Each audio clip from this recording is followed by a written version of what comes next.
divided into 3 different strands depending on the area of the body that it's infected. The 3 strands are bubonic, pneumonic, and septicemic. The most common type is the bubonic with a 50% death rate. Next is pneumonic with a 90% death rate. And third is septicemic with a 100% death rate.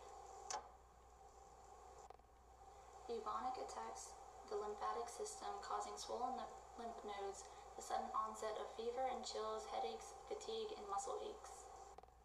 Pneumonic, being the least common, attacks the lungs, causing cough with bloody sputum, difficulty breathing, high fever, nausea, vomiting, and weakness.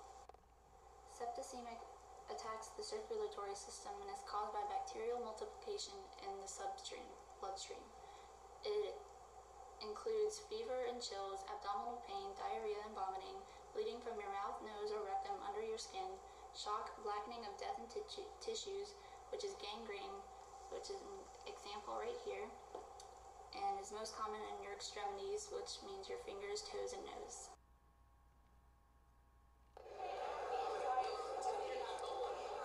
Conditions that led to plague hysteria. A population comprised of mostly uneducated people, a very superstitious population who believed in illogical causes of the plague, distrust and hatred among certain groups such as the Jews and Catholics, conflict among serfs and their lords, and lack of scientific understanding. The people of Europe reacted to this disease in a variety of different ways.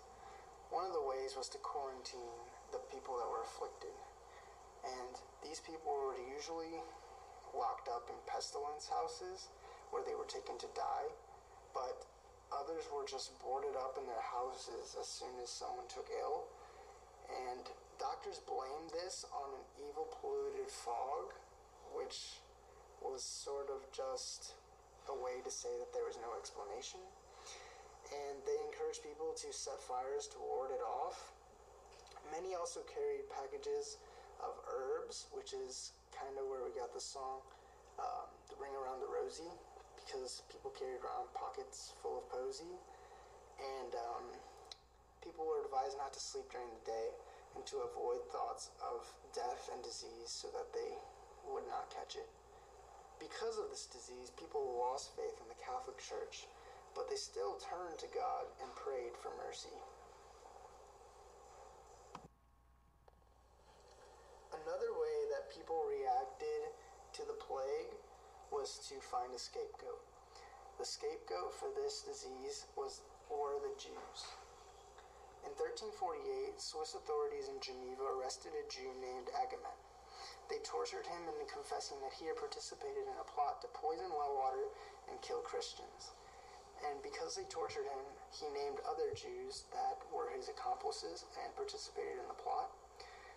But these people were also tortured into confessions. So with these legal confessions, the authorities in Switzerland began to alert monarchs, dukes, and noblemen across Europe with the news that they had found the cure for the plague. And as a result, thousands of Jews across Europe were brutally burned at the stake or tortured.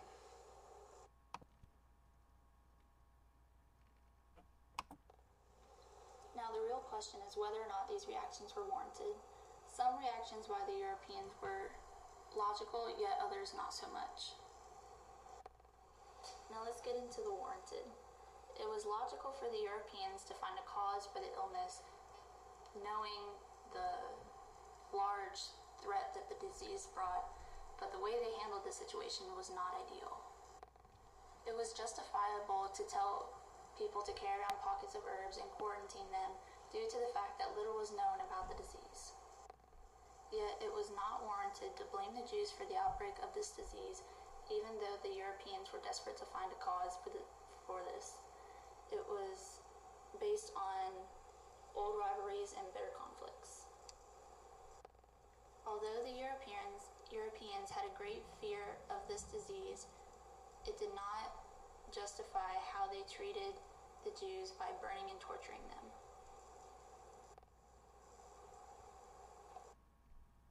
Europeans learned many lessons from the Black Death. They learned that pre-established rivalries and conflicts can add to the fuel of hysteria and not help it. that witch hunts can result when people attempt to find a cause and instead just find a scapegoat for an unknown disease. Also, torture is never a solution. It can actually cause more problems than the problems that are already about. And finally, if people don't take responsibility for a threat when it happens, then they add to the fuel of hysteria and worsen the problem.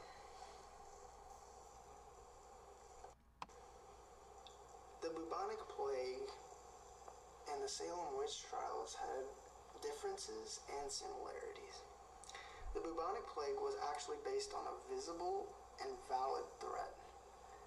Not that the other threat was not valid, but it was based on superstitions and it was stemming from fear. The accusations in the bubonic plague were based on conflicts between rival groups, which were the Catholics and the Jews.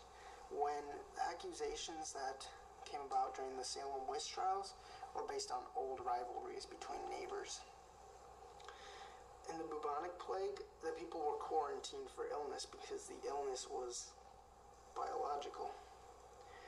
And in the Salem witch trials, the people were quarantined, but not because of illness, but because of social fears and religious fears. And in the bubonic plague, the Jews were accused of causing the disease, while in the Salem witch trials, Puritan women were accused.